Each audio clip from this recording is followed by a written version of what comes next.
ফেরাতে হাল আসছে লাল। 1977 থেকে 2011 সাল পর্যন্ত বাংলার মানুষের মুখে মুখে এই স্লোগান। 2024-এ এখনো পর্যন্ত শূন্য কাটেনি। তাহলে পশ্চিমবঙ্গ থেকে কি বামফ্রন্টের সেই কাস্তে হাতুড়ি তারা মানুষ ভুলে যাচ্ছে? কি ভবিষ্যৎ কাস্তে হাতুড়ি তারার? আজকের প্রতিবেদন, পশ্চিমবঙ্গের কাস্তে হাতুড়ি তারার ভবিষ্যৎ কি? দর্শক, আপনাদের সঙ্গে নিমতিতা দর্শন, আমি শিবরাম সরকার। পুরো ভিডিওটি সঙ্গে থাকবেন আর অবশ্যই একটি কমেন্ট করবেন, পশ্চিমবঙ্গের কাস্তে হাতুড়ি তারার ভবিষ্যৎ কি? একথা বলতেই হয় যে কাস্তে হাতুড়ি তারা, এদের ভবিষ্যৎ বলতে শ্রমজীবী মানুষ, কৃষকের হাতে যেমন কাস্তে থাকবে, শ্রমিকের হাতে হাতুড়ি থাকবে। তাহলে কৃষক এবং শ্রমিক সারা জীবন থাকবে, সারা জীবন কাস্তে হাতুড়ি থাকবে। ফিরে আসবে তখনই, ফিরে আসবে যখন মানুষ তাদের মৌলিক অধিকার খর্ব হচ্ছে এ কথা যখন মাথায় ঢোকাতে পারবে। অর্থাৎ মানুষ যত দুঃখ দুর্দশার শিকার হবে, নিজের সন্তানদেরকে, সন্ততিদেরকে শিক্ষা থেকে যখন বঞ্চিত মনে করবে, যখন বেকারত্ব, আমি নিজে বেকার এই কথা যখন নিজে বুঝতে পারবে, স্বাস্থ্য ক্ষেত্রে অবহেলিত হচ্ছে এই কথা যখন বুঝতে পারবে, যখন বুঝতে পারবে চড়া দামে বাজার থেকে জিনিস কিনতে হচ্ছে, যখন বুঝতে পারবে জ্বালানি সংকট, জ্বালানি কিনতে হচ্ছে, যখন বুঝতে পারবে বিদ্যুতের বিল বেশি নিচ্ছে, তখন মৌলিক অধিকারের কথা মনে পড়বে। পশ্চিমবঙ্গে মার্ক্সবাদী কমিউনিস্ট পার্টি ইন্ডিয়ার নেতা মোহাম্মদ সেলিম সাহেব সম্প্রতি বিবিসিকে এক সাক্ষাৎকারে জানিয়েছিলেন যে অতীতের ভুল থেকে তারা শিক্ষা নিয়েছেন এবং ক্রমশই আন্দোলন গড়ে তুলেছি। তরুণদের বিশেষ একটি দল হাতে লাল পতাকা, কাঁধে কাস্তে হাতুড়ির প্রতীক নিয়ে লড়াই ময়দানে সামনের দিকে এগিয়ে চলেছেন।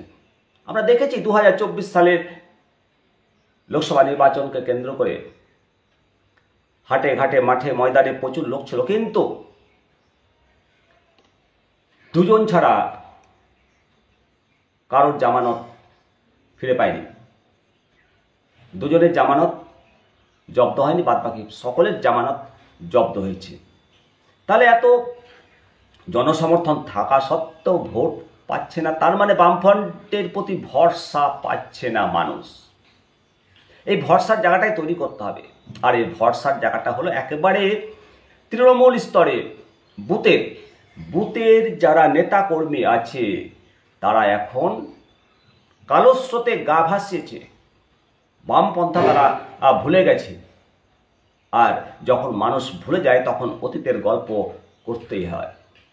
অর্থাৎ 1977 সাল যখন বামফ্রন্ট ক্ষমতায় আসে, তার 2 বছর আগে ভারতবর্ষের প্রয়াত প্রধানমন্ত্রী শ্রীমতী ইন্দিরা গান্ধীজি, তিনি জরুরি অবস্থার ঘোষণা করেছিলেন। জরুরি অবস্থা ঘোষণা করার ফল মানুষের মানবাধিকার, গণতান্ত্রিক অধিকার খর্ব হয়েছিল।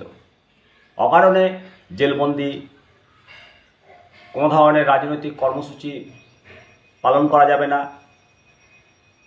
এর ফলে মানুষের মৌলিক অধিকারের খর্ব হয়েছিল।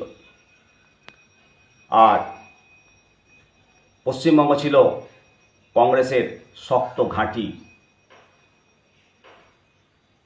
নেহেরু, মহাত্মা গান্ধী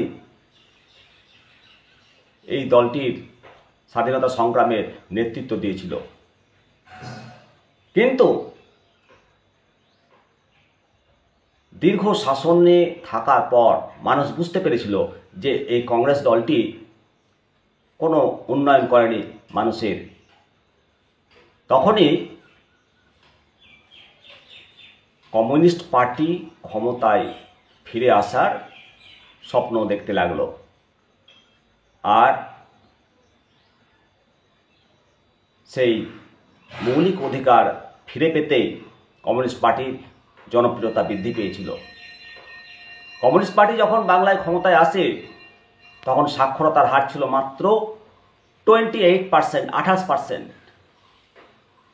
আর 2011 সালে যখন ক্ষমতাচ্যুত হলো সেই সময় রাজ্যের সাক্ষরতার হার কত? প্রায় 100%। বাংলার 34 বছরের ইতিহাসে সর্ববৃহৎ জনসংখ্যা নিয়ে শাসন ক্ষমতায় টিকে থাকা এবং সবথেকে বেশি সংখ্যক মানুষকে দরিদ্র সীমার নিচ থেকে ওপরে তোলা হয়েছিল বামফ্রন্টের আমলে। মানুষের যে মৌলিক চাহিদাগুলো সেগুলো পূরণ করেছিল, রাস্তাঘাট নির্মাণ করে সড়ক ব্যবস্থার উন্নয়ন করেছিল এবং দরিদ্র শ্রমিক মানুষের হাতে, জনগণের হাতে লাখ লাখ টাকার মূল্যের সম্পত্তি ভূমি সংস্কারের প্রভাবশালীর হাত থেকে বাজাতে মানুষের হাতে তুলে দেওয়া হয়েছিল। আর এই পার্টিটারই আজকে জনপ্রিয়তা ধ্বংস হয়েছে। জনপ্রিয়তা যখন ধ্বংস হয় 2010 সালে যখন কলকাতার পৌরসভা নির্বাচন হয়েছিল, জনপ্রিয়তা ধ্বংস হয় 2008 সালে যখন পঞ্চায়েত নির্বাচনে হার হয়েছিল। ইঙ্গিতটা বামফ্রন্টের নেতাকর্মীরা আগেই পেয়েছিল। 34 বছর ধরে কোনো দল যদি ক্ষমতায় থাকে তাহলে জনপ্রিয়তা স্বাভাবিকভাবেই কমতে শুরু করে। আর এই দীর্ঘ পথে শাসন ব্যবস্থা পরিচালনার সময় শিল্পায়ন শুরু করেছিল।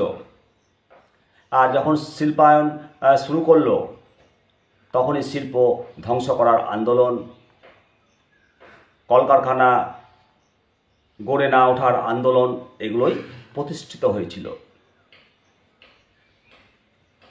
যাই হোক, বর্তমান সামাজিক অবস্থায় বামেরা যুদ্ধে হেরেছে এ কথা ঠিক, তবে পশ্চিমবঙ্গে যে বামফ্রন্ট আছে তারা বিশ্বাস করে যে কাস্তে এবং হাতুড়ি লোহা দিয়ে তৈরি, এই দুটো কর্মজীবী মানুষের হাতিয়ার।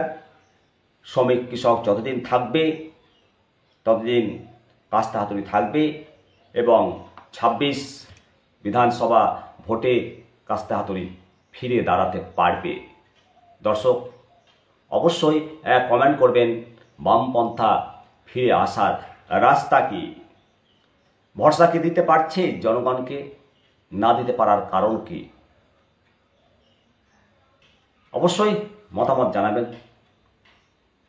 আমার মতো করে আপনাদের সামনে তথ্য তুলে ধরলাম।